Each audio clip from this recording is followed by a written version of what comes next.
Suddenly, I heard a tapping, as if someone gently rapping at my chamber door. You heard me rapping, right? RMJ Movie Reviews back again with one of my Halloween horror movie reviews of the one and the only 1994's The Crow, starring the late, great man himself, Brandon Lee. As the advertisements from 1992 of son of the late, great Bruce Lee, or whatever they used to say. The Crow. I chose to do this film and wear this makeup because, what the heck, it's Halloween. Everybody's entitled to one good scare, right? The Crow. Boy, oh boy. I was a fan of Brandon Lee, and like everybody else, I was extremely heartbroken when I heard the news that he was killed while filming this movie. This film has a long and storied history. Basically, the man was killed in negligence. He was a very young man. He was only 28 years old. And his death carries over this entire film. It basically is the being. It just permeates this entire movie. This movie permeates death. Not only from the theme of the film of life and death, but also just the fact that this man was killed because of laziness and negligence and people just trying to save a dollar. I was heartbroken when I heard Brandon Lee died. But pretty much everybody had forgotten about the film. And then 1994, it was being released in April. And it was actually the first film that I actually saw theatrically by myself. I remember my father was supposed to go to the movies with me, and my dad looked at the previews, and he's like, "Oh, is that the movie where Bruce Lee's son got killed?" And I was like, "Yeah." And he kind of looked at the previews, and he looked at this great getup, and he was kind of like, "Nah, I'm good, but here's $5. Go check it out, kid." And he dropped me off at the movies, and it was great. This is what I love about this film is that it's a very unique film, and it was very unique to its time. Matter of fact, it was released in April, and you had a lot of, around that time, I believe, Beverly Hills Cop 3 was coming out, The Flintstones, Speed was coming out in a couple months. So this was a summer of that type of fluff, and for this gothic, dark, light and dark heaven and hell type of supernatural action romance movie to come out was very, very unique. I know I saw a review from Siskel and Ebert, and I think it was Siskel who tried to say that Brandon Lee had charisma and everybody was great, and the art direction and cinematography and all that was great, but he said he didn't believe that it was too unique. I strongly disagree. One of the things is that Brandon Lee was really trying to prove himself. He was trying to step out the shadow of his father, which, I had seen the two previous films. I had seen Rapid Fire and I had seen Showdown in Little Tokyo. Fun, fluff action films from the early 90s. I think Rapid Fire is a little bit better of an action film than Showdown in Little Tokyo. It's done with a little bit more class, a little bit more coherent in the story. A little bit more care put into the movie, I feel, in a Rapid Fire. And also, too, you can really see that Brandon's influence on the action was a lot more heavier in Rapid Fire than it was in Showdown in Little Tokyo. But Showdown in Little Tokyo was great, too. Brandon really wanted to prove himself not to be an action guy or just the son of Bruce Lee trying to imitate his father. He wanted to really be an actor and a thespian. And I think his performance in this film is heartbreakingly strong. It's a fantastic performance. He puts every ounce of his soul into this film. This man bared his soul in this movie. And I will say, because the film deals with death, I had read and have read in previous years that obviously Brandon Lee and his sister Shannon. Of course, their father died at a very young age, so I think this was an issue that Brandon, and also being a man of the family too, after his father died, I think the death was something that and I'm just going from little articles I've read in interviews, that it was something that it was something that really weighed heavily on him emotionally. He struggled with it. I think I read in one article about him that he drove a hearse around and he would hang out in graveyards. And like, he really struggled with it. So this was really this role was a launching pad for him, and it was a dream role. Not a dream role in the sense of, I think in terms of character, it was a dream role too. But I think this role, had he not been killed for ignorant negligence, I think uh, this role would have really helped Brandon Lee. And I'm talking on some therapy type stuff to really cleanse his soul of a lot of that pain that he had from his father's death. And I feel that in his performance in this movie. When I first saw this film, I knew that I was in for something different. When Brandon Lee had Tintin pinned up against the wall, and he goes, I don't know, whatever. He says, oh man, I don't know you, man. What do you want from me, man? I want you to tell me a story. A man and a woman in a loft a year ago. And the guy goes, well, you out of your mind. And he goes, listen, I'm sure you'll remember. You killed them on Halloween. Yeah, Halloween, man. Some dude, some bitch, whatever. And he slapped him. That was when I was in the movie. I was with it, and I was kind of like, the movie starts a tad bit disjointedly, but that was because so much was shot, and they had to kind of, do stand-ins and things to complete the movie. So it starts out a little bit rough, but when I saw Brandon Lee's acting in the scene where he had Tintin up against the wall, that slap across that man's face, that is hardcore Pacino, De Niro, just forget about we making a movie, we're in the moment type of acting. And that's when I knew that this was something different. And that is the momentum that Brandon Lee continues throughout this picture, playing this role. And and it's not just the Brandon Lee show, although this is his movie. You've got a slew of fantastic character actors: Michael Wincock, Michael Massey, Bai Ling, Tony Todd, David Patrick Kelly, Ernie Hudson, the gentleman who, excuse me guys, I can't remember his name. He always plays the bad guy in every action movie. He was in he was in Maniac Cop 2. He robbed the liquor store. He was in The Rookie with Clint Eastwood. The Hispanic gentleman who kind of has the acne on his face. I forget the gentleman's name, but he plays a great scumbag in every movie. But he was in it too, going against type for his usual role. You've got a solid cast of actors that put this entire thing together. This thing is strong from absolutely top to bottom. And the entire movie is driven by Brandon Lee's performance. And what I love about the character of Eric Draven is that when he comes back from the dead, he's shook and he doesn't know what the heck is going on. It plays it real, as if what would happen if you were brought back from the dead. How would you react? What would go on in you? And I love the fact that the Crow guides him on this mission, as indicated by the scene where he climbs on top of the roof. And what I love about that scene is how, as the rock music is amping up in the soundtrack, the character of Eric is ramping up in the soundtrack. He's running across rooftops. He's jumping between. I mean, this man is driven. He is on a mission to kill the men who brutally murdered him and his fiancée. And I will say, the murder is done in flashback, but maybe it's because as I'm getting older that the violence I'm starting to take it more seriously. Although I enjoy fake action, the actiony violence, just like the next person. But this is a brutal murder. It's just a brutal murder. I mean, they don't linger on it, which is nice. But they assault her and they gang rape her, and it's a really horrific murder. And you feel the horror of it.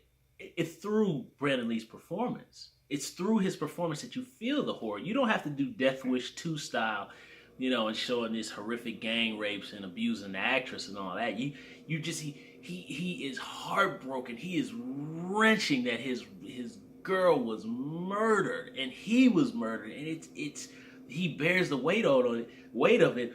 And what I love too is that he communicates that in his performance and also through his body. So not just with his emotions, but through his body, he projects the performance. And also too, it is Brandon Lee. So I love that they did have the character acting, and Brandon was just he was just powerhousing it with his raw emotion in this movie.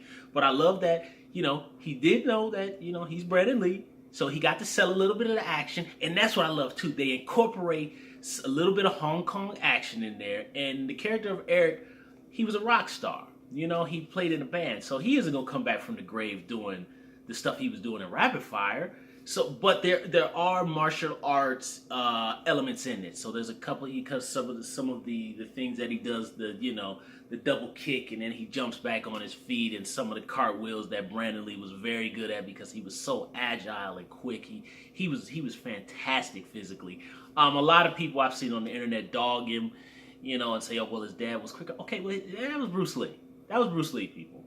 Brandon Lee was Brandon Lee. They were two separate people. They were father and son, but he was a different person, okay? But I still think that physically, I heard one martial arts guy say he was in decent shape. I thought he was in phenomenal shape, But he was he's just fantastic with the action stuff. And like I said, I love that they put a little bit of martial arts in there, but it's not just cross kicks all the way through. It's little athletic martial arts elements and a little bit of gunplay too. So you've got a good mix of the martial arts lightly and some good gunplay. That's good. The music in this movie, the grunge rock soundtrack totally immerses you in this world of The Crow. It's not just, I think it's in Detroit, and it's supposed to be Devil's Night, which that was a big thing back in, I believe, the late 80s and the early 90s. There was some sickos going around just setting fires, and they were doing that Devil's Night, which is Halloween today. And there's a little theme of that in the movie. Devil's Night, I believe, was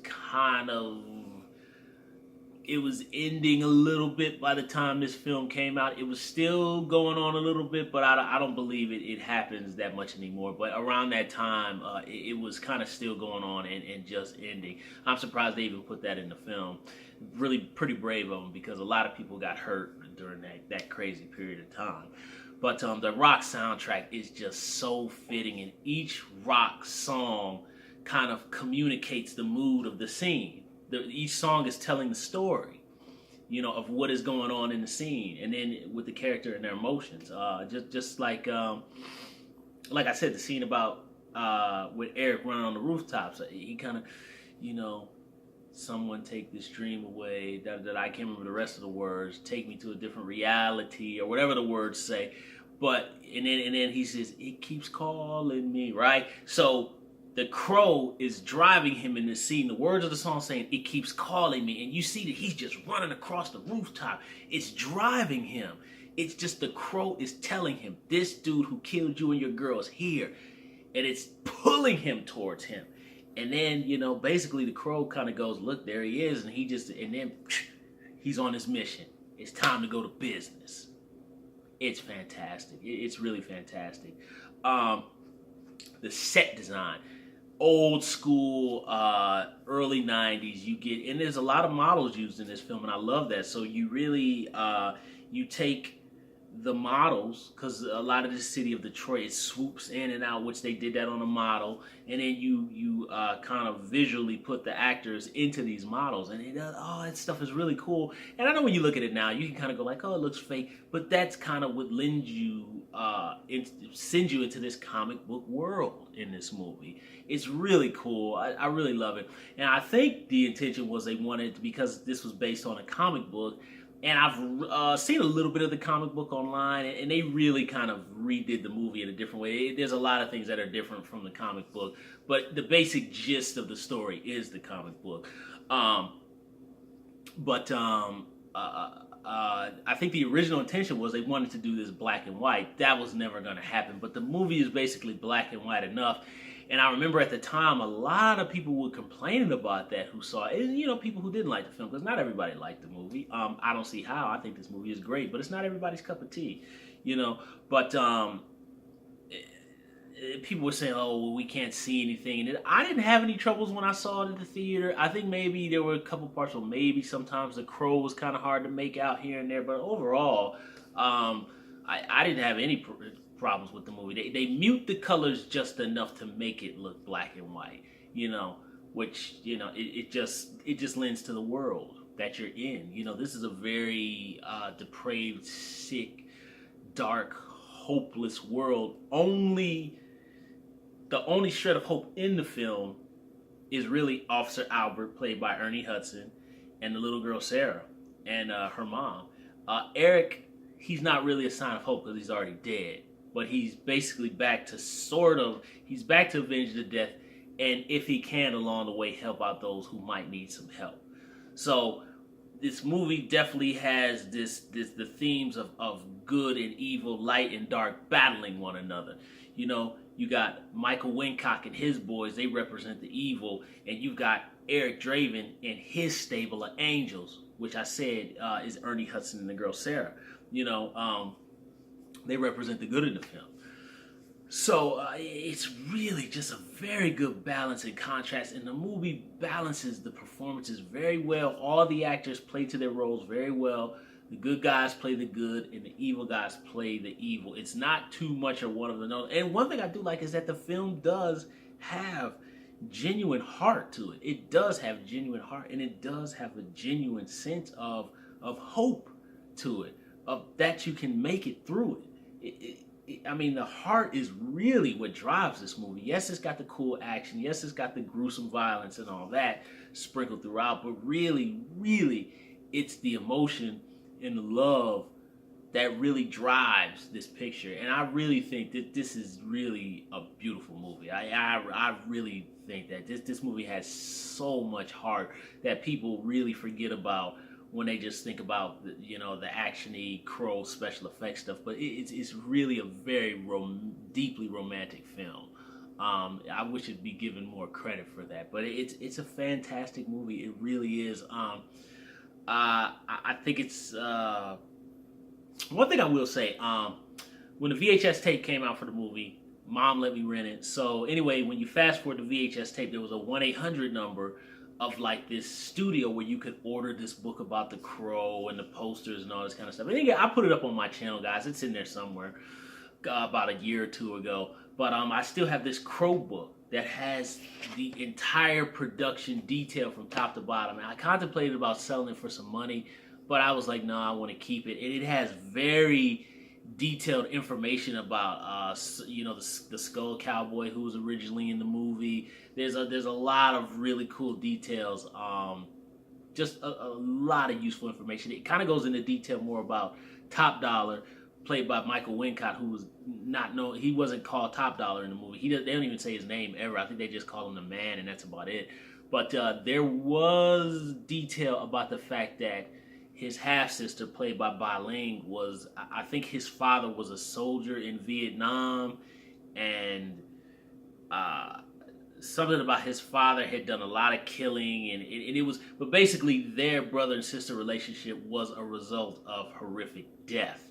And I thought that was an interesting element that would have been cool to maybe hint at or put in the movie, but the movie had there was so many cool details with the character stuff that I read in this book that I still have, that you couldn't possibly put it into the movie. But there was a really lot of good homework that all these actors did on these roles. The amount of detail, even David Patrick Kelly. I was reading about some of the stuff he did for, I think that book that he's reading. Is it Paradise Lost? I could be wrong, guys, where he's like, Abash, the devil stood, or whatever it is. And he did a lot of research into that. All these actors really even Tony Todd did a lot of reading about corporate killers and stuff to get into that role. It was, these actors did their homework, and man, it's really a shame that